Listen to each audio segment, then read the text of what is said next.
every crime is a wound on the world. We're here to dissect it, layer by layer, to find the truth buried within. This is Anatomy of Crime. The air in a multi-level concrete parking garage has a unique stillness. It's a place of transience, a temporary home for vehicles going somewhere else. But on the fourth floor of the O'Hare International Airport garage in Chicago, a gold 2002 Buick Century had stopped being transient. It had become a fixture. For days, it sat under the pale fluorescent lights, collecting a fine layer of dust, unremarkable among the thousands of other cars left by travelers. But as August of 2005 drew to a close, the car began to distinguish itself in the most awful way imaginable. A sweet, cloying, sickly odor began to emanate from its sealed trunk, a smell that anyone who has ever encountered death can never forget. It was the smell of decay, a silent, persistent scream that something was terribly wrong. On August 29th, an airport police officer, drawn by the undeniable stench of putrefaction, approached the vehicle. A check of the license plate revealed it belonged to a man reported missing from West Lafayette, Indiana, over a week earlier. With a growing scent inside, wrapped tightly in black plastic garbage bags, was the body of a young man. He had been shot 4 times. The victim was Lei He, a 28-year-old doctoral student in mechanical engineering at Purdue University. He was, by all accounts, a quiet, brilliant, and gentle man, one of the many bright minds who had traveled from China to the American Midwest in pursuit of a world-class education and a better life. The prime suspect was immediately identified as his wife, 27-year-old Danlei Chen, herself a promising graduate student in chemical engineering at the same university. They were a golden couple, 2 rising academic stars from one of China's most prestigious universities, who had seemingly everything to live for. But Danlei Chen was not in Chicago or Indiana, or anywhere in the United States. By the time her husband's body was discovered, she was over 7,000 miles away, back in her native China, having boarded a one-way flight from the very airport where she had abandoned his car and his body. She was, for all intents and purposes, untouchable. The United States and the People's Republic of China have no extradition treaty. An American arrest warrant, no matter how ironclad the evidence behind it, was legally meaningless in Shanghai. For the investigators in Tippecanoe County, Indiana, it was the beginning of a legal and diplomatic nightmare. They had a victim, a suspect, a motive, and a mountain of forensic evidence, but the killer was sheltered by a sovereign border. Today, on Anatomy of Crime, we dissect the anatomy of a jurisdictional void. We will explore a case where the pursuit of justice had to cross oceans and navigate the treacherous waters of international law, relying on an unprecedented act of cooperation between 2 global superpowers with vastly different legal systems.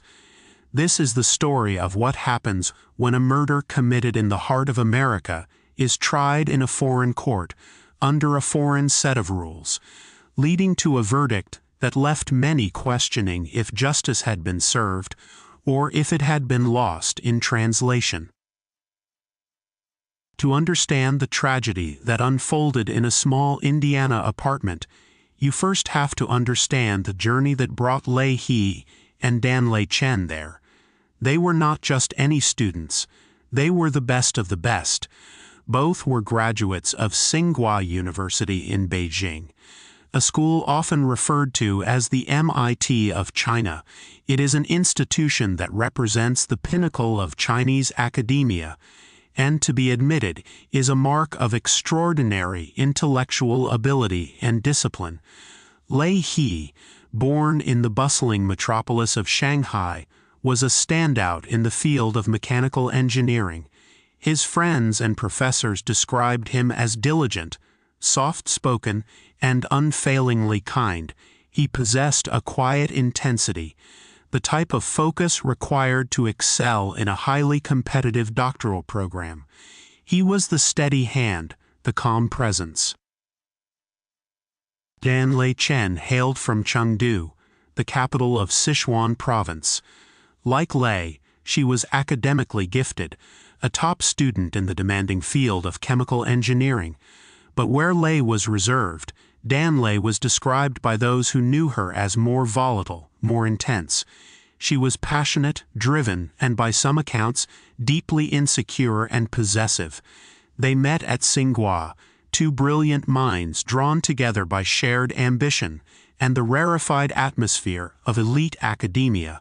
Their romance blossomed, and they married in May of 2001. Their path seemed set, a trajectory of shared success. The next logical step for a couple of their caliber was to pursue postgraduate studies in the United States, the Global Center for Scientific Research.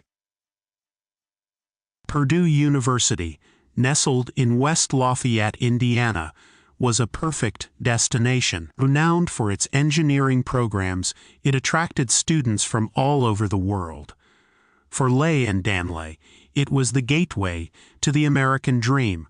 They arrived in the United States, leaving behind their families and everything they had ever known, to immerse themselves in the rigorous world of graduate studies. They moved into an apartment at 520 North Salisbury Street, a modest two-story building, typical of student housing. On the surface, they were the model immigrant success story. They worked long hours in their respective labs, focused on their research, and navigated the challenges of life in a new country together. To their colleagues in the Chinese student community at Purdue, they were a power couple, bound for great things.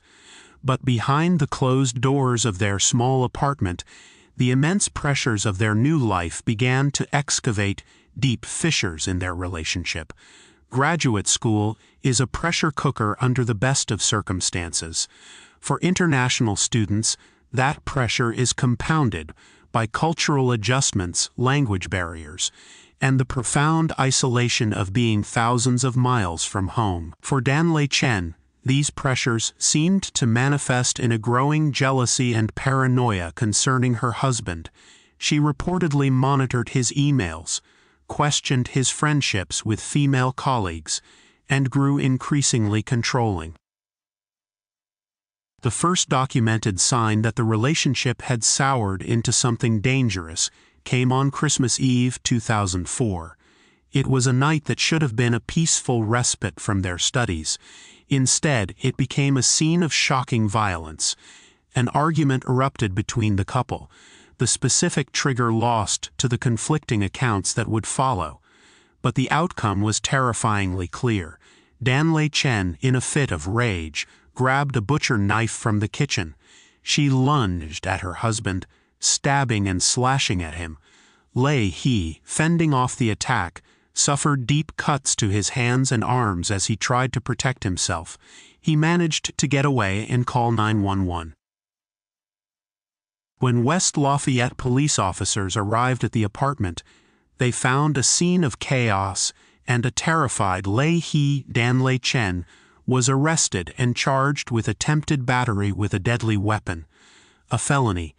A no-contact order was issued, legally barring her from approaching her husband.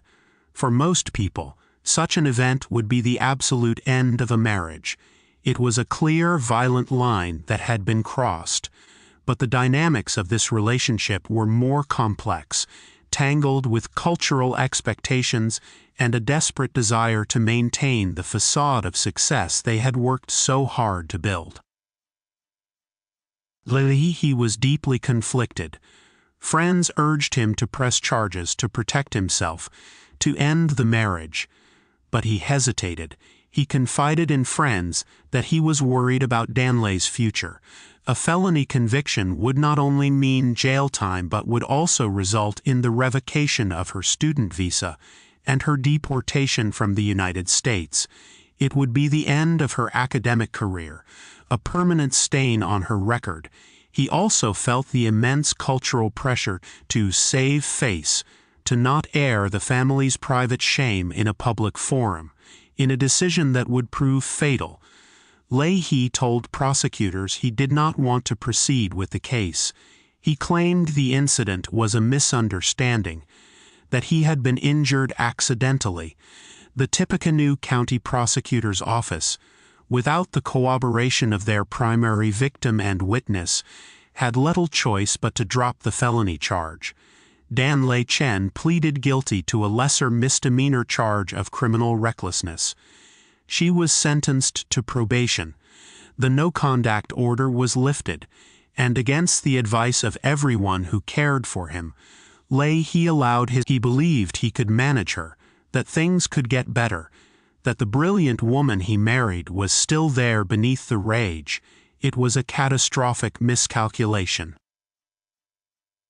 The spring and summer of 2005 were a period of tense and fragile truce. He tried to make the marriage work, but the trust was shattered. The Christmas Eve attack had been a Rubicon, and there was no going back. He began to secretly make plans to extricate himself from the relationship for good. He confided in his close friend, Yang Ming-yin, that he had decided to file for divorce. He knew it would be difficult, that Danley would not react well, but he saw no other way forward. He understood the danger he was in. He told Yin that he feared his wife, that he was afraid she might try to kill him. This was not a hyperbolic statement. It was a genuine expression of fear from a man who had already been attacked by his wife with a butcher knife. On July 20, 2005, Leahy quietly filed a petition for divorce in a Tippecanoe County court. The documents cited irreconcilable differences. He didn't serve her the papers immediately, perhaps waiting for the right moment, or perhaps simply dreading the inevitable confrontation. But in a small apartment shared by two people, secrets are difficult to keep. It is believed that Danley Chen discovered the divorce papers sometime in early August. For her, this was the ultimate betrayal. Her worst fears of abandonment were being realized. The life she had built in America, the very foundation of her identity as part of this successful academic couple, was about to be pulled out from under her, and she began to make her own plans. On August 15, 2005, Danley Chen walked into Gander Mountain, an outdoor and sporting goods store in Lafayette. There, she purchased a .38 caliber Rossi 5-shot revolver and a box of ammunition. In Indiana, there is a waiting period for handgun purchases. She would have to come back to pick it up. Her decision to buy a firearm was a clear, calculated step. This wasn't an impulsive act of rage, like the knife attack 8 months prior. This was premeditation. She had identified the tool she would use to solve her problem. Around August 20th, the weekend before the fall semester at Purdue was set to begin, Leahy disappeared. He failed to show up for a meeting with his academic advisor. He stopped answering his phone. His emails went unread. This was completely out of character for the meticulous and responsible doctoral student. His friend, Yang Ming-yin, grew increasingly worried.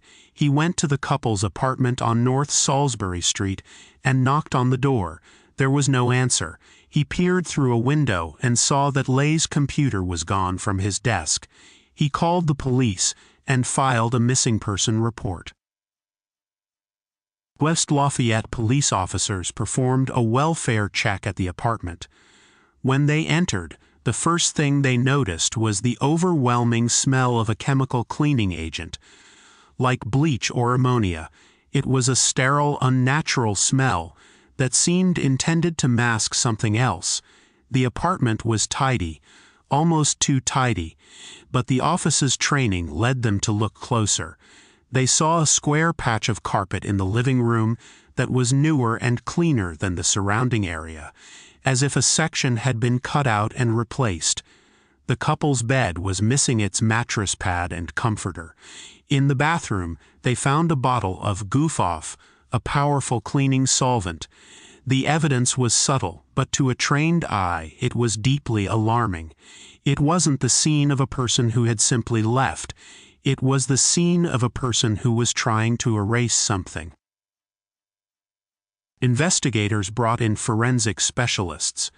They sprayed the apartment with luminol, a chemical that reacts with the iron in hemoglobin, causing it to glow a faint blue in the dark. When the lights went out, the apartment told a silent, horrific story. The supposedly clean floor lit up with the unmistakable evidence of blood. There were large patches on the living room floor, spatter on the walls, and a trail leading towards the front door. Someone had bled profusely in this apartment, and a meticulous, almost desperate effort had been made to scrub the evidence away. The focus of the investigation immediately shifted.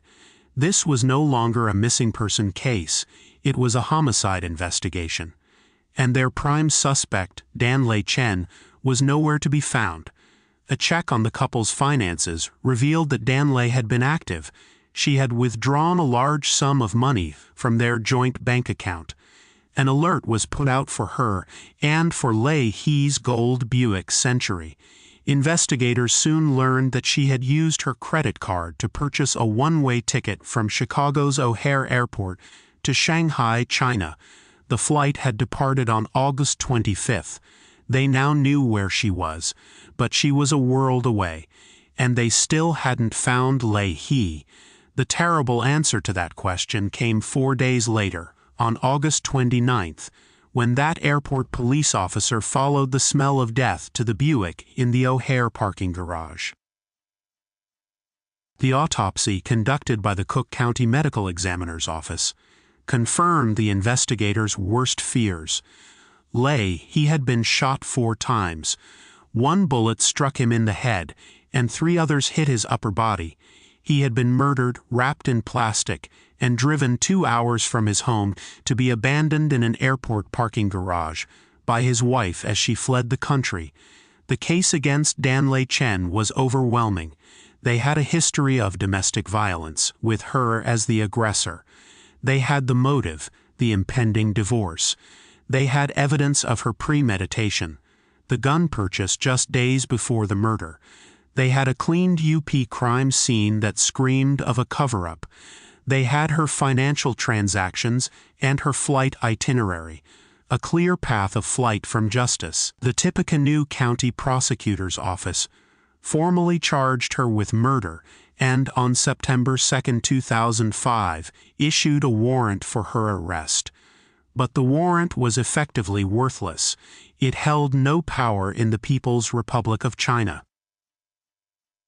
For Tippecanoe County Prosecutor Pat Harrington and his team, the situation was maddening. They had a killer, and they knew where she was, but she was beyond their grasp. The core of the problem lay in the complex and often frosty relationship between the American and Chinese legal systems. There is no extradition treaty between the two nations. Extradition is the formal process by which one country surrenders a suspected or convicted criminal to another country. Without such a treaty, there is no legal obligation for either country to hand over a fugitive. Compounding the problem is Article 4 of China's nationality law, which states that China does not recognize dual nationality for any Chinese national, and crucially, Chinese law at the time explicitly prohibited the extradition of its own citizens to face trial in another country, regardless of the crime. Danlei Chen, a Chinese citizen on Chinese soil, was safe from American prosecution. The news was devastating to Lei He's family and the Purdue community. It seemed that Danlei Chen had committed the perfect crime, not because it was forensically clever, but because she had found a geopolitical loophole. She had put herself beyond the reach of American law. Prosecutor Harrington and the West Lafayette police, however, were not willing to give up. They began exploring every possible diplomatic and legal channel. They reached out to the FBI and the U.S. Department of Justice for assistance. The case slowly worked its way up the diplomatic chain, landing on desks at the State Department. The Chinese authorities were aware of the situation. Upon her arrival at Shanghai's Pudong International Airport, Danlei Chen was detained by officers from the Ministry of Public Security. They knew she was wanted for questioning in connection with her husband's disappearance, though at that point his body had not yet been found. She was questioned and initially released, but her passport was confiscated, preventing her from leaving China. Once the murder charges were filed in Indiana, the case took on a new urgency. The American and Chinese officials began a series of delicate negotiations. The U.S. side wanted her returned to Indiana to stand trial. The Chinese side reiterated that extraditing their own national was legally impossible. An impasse was reached. It looked as though Lei He's murder would go unpunished. But then, the Chinese officials proposed a radical and unprecedented solution. They pointed to Article 10 of their own criminal code. This is a principle of extraterritorial jurisdiction, which states that any Chinese citizen who commits a crime outside of China that is also punishable under Chinese law can be prosecuted in China. In essence, the Chinese government was offering to put Danlei Chen on trial for the murder of Lei He themselves in a Chinese court under Chinese law. For Pat Harrington, this was an extraordinary and difficult proposition. It meant relinquishing control of a case his office had painstakingly built. It meant handing over every piece of evidence, physical evidence, forensic reports, witness statements, police interviews, to a foreign government to be used in a legal system he and his team did not fully understand. The Chinese system has no trial by jury. The verdict would be decided by a panel of judges. The rules of evidence, the standards of proof, the very definition of crimes like murder could be different. There was also the concern that a Chinese court might be more lenient on one of its own citizens. It was a monumental gamble. The alternative, however, was no trial at all. Faced with the choice between a foreign trial and no justice, Harrington and the U.S. authorities chose to cooperate. What followed was a massive undertaking, a landmark in Sino-American legal cooperation. The FBI acted as the intermediary. Detectives from West Lafayette and prosecutors from Tippecanoe County worked for months to assemble their entire case file. They created a meticulously organized package containing over 2,000 pages of documents.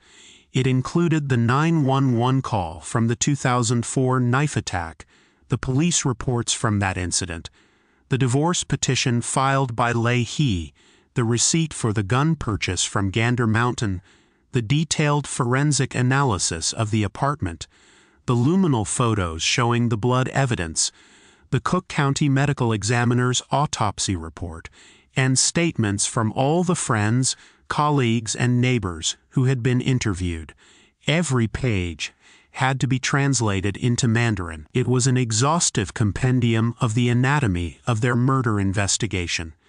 In early 2006, this entire file was formally handed over by the U.S. Department of Justice to the Chinese Ministry of Public Security. The pursuit of justice for Lei He had officially crossed the Pacific. The stage was now set for an American murder to be tried in the Shanghai No. 1 Intermediate People's Court. The trial of Danlei Chen began on July 25, 2006, nearly a year after she had fled the United States. The courtroom in Shanghai bore little resemblance to its American counterpart. Instead of a jury box, there was a raised bench where a panel of 3 judges sat.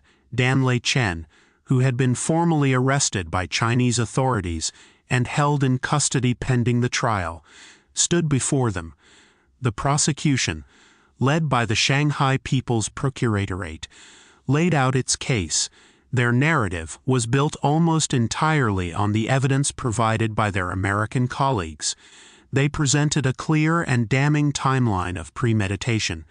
They pointed to the Christmas Eve knife attack as evidence of Danlei Chen's violent tendencies. They highlighted her discovery of the divorce papers as the clear motive for the murder. They emphasized the calculated nature of the gun purchase just 5 days before Lei He disappeared. They used the forensic evidence from the apartment, the cleaned UP blood, the replaced carpet, to argue that this was not a crime of passion, but a cold, deliberate killing followed by assist. They detailed her flight from the country as the ultimate proof of her guilt.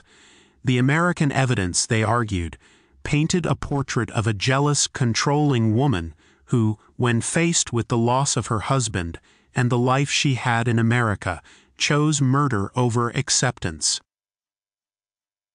Then Danlei Chen took the stand to tell her side of the story. Her defense was not a denial that she had killed her husband. Instead, she claimed it was an act of self-defense, the tragic culmination of years of abuse she had suffered at his hands. She painted a picture of Lei He that was completely at odds with the one described by his friends. She claimed he was not a gentle, quiet scholar, but a cruel and abusive husband, both physically and emotionally. She alleged that he belittled her, controlled her, and had been physically violent with her on multiple occasions. She claimed that the Christmas Eve incident in 2004 was not an unprovoked attack by her, but a desperate act of self-defense during one of his rages. She had no police reports or medical records to substantiate these claims of a long-term pattern of abuse. Her only evidence was her own testimony. She then presented her version of the day Lei He died. She claimed that he had discovered her new handgun. An argument ensued, and he became enraged. According to Danlei, he grabbed the gun and threatened her with it. A violent struggle broke out as she tried to wrestle the weapon away from him. It was during this life-or-death struggle, she claimed, that the gun went off accidentally. She couldn't explain how the gun managed to go off 4 times accidentally during the struggle, striking him in the head and torso. She testified that in the aftermath, she was in a state of panic and shock. She didn't call the police, she said, because she was terrified and didn't know what to do. Her decision to clean the apartment, wrap the body, drive it to Chicago, and flee the country was, in her telling, not the calculated action of a cunning killer, but the disoriented response of a traumatized victim. The judges were left to weigh 2 vastly different narratives. One, backed by a mountain of American forensic and circumstantial evidence, pointed to premeditated murder. The other, based solely on the defendant's testimony, suggested a desperate act of self-defense by a battered woman. The trial was relatively swift by American standards. After hearing the arguments, the 3-judge panel recessed to deliberate. On August 18, 2006, the verdict was delivered. The court found Danlei Chen guilty. However, they did not find her guilty of murder. Instead, they convicted her of a lesser charge, intentional injury leading to death. In their ruling, the judges explained their reasoning. They acknowledged the evidence presented by the American authorities, but they gave significant weight to Danlei Chen's claims of spousal abuse. They ruled that the ongoing marital conflict and the alleged abuse constituted a significant mitigating factor. They concluded that the killing was not a premeditated, cold-blooded murder, but rather the tragic outcome of a domestic dispute that had spiraled out of control. Then came the sentence. For the crime of intentional injury leading to death, the court sentenced Danlei Chen to 15 years in prison. But then they added a critical addendum. The sentence was suspended for 2 years. In the Chinese legal system, a suspended sentence is similar to probation. It meant that unless she committed another crime within that 2-year period, she would not have to serve the 15-year prison term. Having already been in custody for about a year awaiting trial, Danlei Chen was, for all intents and purposes, free to go. The verdict sent a shockwave of disbelief and outrage back across the Pacific to Indiana. Pat Harrington and the investigators, who had worked tirelessly to bring Lei He's killer to justice, were stunned. They had provided what they considered to be an airtight case for first-degree murder, a crime that would have likely resulted in a sentence of life in prison in an American court. To see it reduced to a lesser charge and result in a sentence that amounted to time served felt like a profound betrayal. The Purdue University community, particularly its large population of Chinese students and scholars, was horrified. They saw the verdict as a gross miscarriage of justice, an insult to the memory of a kind and brilliant young man whose life had been violently cut short. To them, it seemed that Danlei Chen had successfully played the system, using unsubstantiated claims of abuse to mitigate her crime and leveraging the differences between the two legal cultures to receive a sentence that was, in their eyes, no punishment at all. In dissecting the anatomy of this case, we are left to confront the vast chasm between two legal systems and two cultures. The outcome was not necessarily a failure of the unprecedented cooperation between the United States and China. On the contrary, the sharing of the case file was a diplomatic success. The failure, if one can call it that, lies in the fundamentally different ways the two systems interpret human behavior and criminal culpability. In the American legal system, the evidence of premeditation, the gun purchase, the cleanup, the flight, would have been the central, almost insurmountable pillars of the prosecution's case for murder. Danlei Chen's uncorroborated claims of past abuse would have likely been viewed with deep skepticism and given little weight against the hard forensic evidence. But in the Shanghai courtroom, the judges gave enormous weight to the narrative of her as a victim of domestic strife. This may reflect cultural nuances about the sanctity and privacy of marriage, or a legal framework that places greater emphasis on the context of a crime rather than just the act itself. The court saw the story not as a simple case of a killer and a victim, but as a family tragedy, a term used in their ruling. They viewed her actions through a lens of emotional distress and marital conflict, which, in their legal calculus, significantly reduced her level of culpability. They chose to believe her story, at least in part, and that choice effectively trumped the mountain of contrary evidence that had been so painstakingly collected 7,000 miles away. Was justice served for Lei He? His family, who lost a beloved son, would say no. His friends and colleagues at Purdue, who remembered a gentle soul with a bright future, would say no.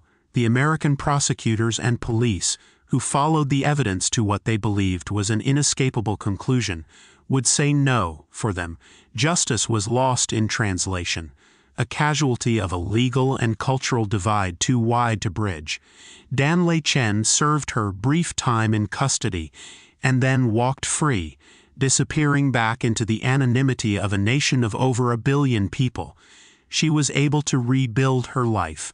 Lei He was not. The case stands as a stark and troubling precedent in the complex world of international law. It demonstrates that while evidence can cross borders, our understanding of truth, malice, and justice often cannot. The 4,000 miles Chen flew to escape became the 4,000-mile gap in justice that lay he could never cross.